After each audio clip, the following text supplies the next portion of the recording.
She says workers made their desire to unionize clear by a majority signing union cards, and that Starbucks should therefore have to bargain with the workers. Which side are you on? Which side are you on? Starbucks workers had another big week last week on top of their standard feverish pace of unionization, union election and filings, union wins.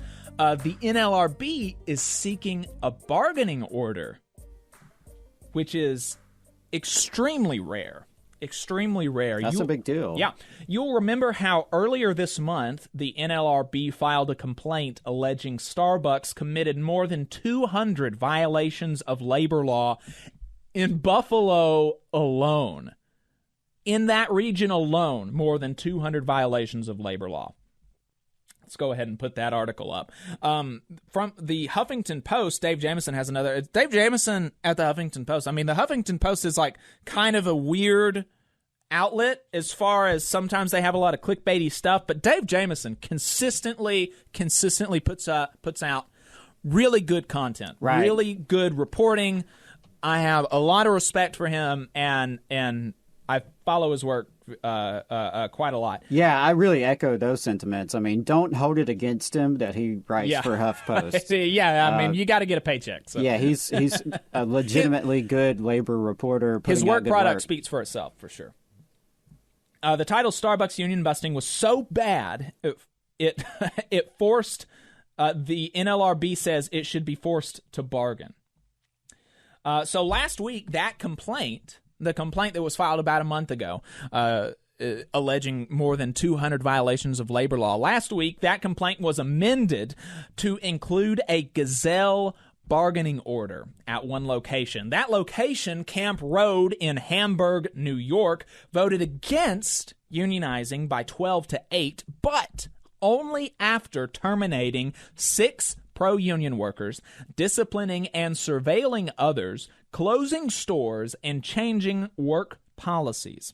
Prior to these flagrant violations of labor law, Linda Leslie, a regional director for the NLRB, noted that a majority of the workers had signed authorization cards indicating their support for unionizations, and that, from another article in the Huffington Post by Dave Jamieson, the firing of union supporters and other forms of retaliation make it so that traditional remedies will not do in the case of Camp Road. She says workers made their desire to unionize clear by a majority signing union cards, and that Starbucks should therefore have to bargain with the workers, with the union. So, now, like I said, this is a gazelle bargaining order, which is different from a Joy Silk bargaining order that the NLRB General Counsel Jennifer Abruzzo is trying to resurrect. We did a deep dive on the resurrection of the Joy Silk doctrine a couple of weeks ago on the show. You can see our go to our YouTube page for that breakdown. But super brass tacks, basically the difference of the Gazelle doctrine versus the Joy Silk doctrine is that to issue a Gazelle bargaining order, it has to be a lot worse, and that's basically the brass tacks, just the bare knuckle kind of bare bones stuff is for a Gazelle bargaining order to be issued, it has to be way worse. The violations of labor law have to be way more systemic, and that's what happened in this case. So because of the incredibly high bar for Gazelle bargaining orders, they're incredibly rare. So this is definitely a big deal for the workers, and it could turn one of Howard Schultz's few W's into an L. Starbucks workers have been winning 80-something% of the elections that they've had. They have now formed almost 80 unions, and they filed for election at almost 300 locations.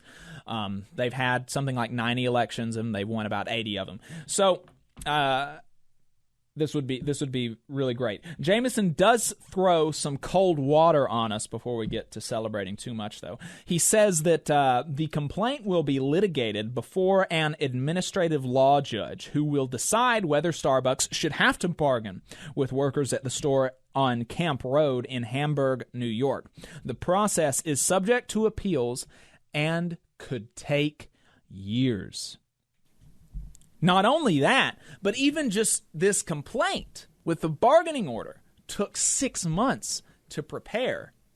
And now keep in mind, folks, that Starbucks could stop this at any time if they so chose. They could easily announce they would recognize the unions, they would bargain with the unions. All of this is happening because Starbucks is, digging their heels in, and they're determined to fight the union drive by any means necessary. Right. Yeah. Unionized Tech Temp in the chat says, I'm so pumped about that bargaining order.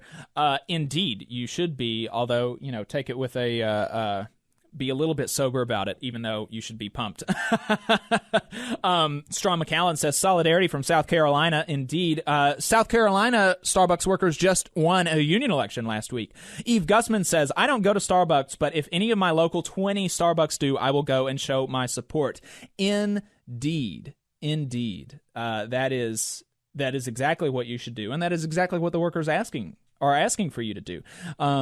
Starbucks workers in Birmingham are having their election next week in person, Wednesday and Thursday, and they are having and the Birmingham DSA is having a sit-in today at 3:00 to go show them that you support their unionization efforts. So you should do that if you're in Birmingham. And if you're not in Birmingham, More Perfect Union has a really good map that shows where are Starbucks workers unionizing. You can just Google where are Starbucks workers unionizing, More Perfect Union, and it'll show you the map, and you can find one and see if there's one close to you that you can go and support the workers. And if you do that, if you go to a location with a public union campaign, don't do this at a place without a public union campaign. But if you go to a place with a public union campaign, you should order your drink or your food under the name Union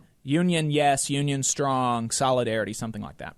And in our interview last week with a couple of the folks from the Birmingham Starbucks, they sort of alluded to efforts that aren't public yet, but are happening across the state. Yes. So yes. Stay tuned. If there's not a local Starbucks yet that's publicly organizing, maybe it's already in the works and we don't know it yet.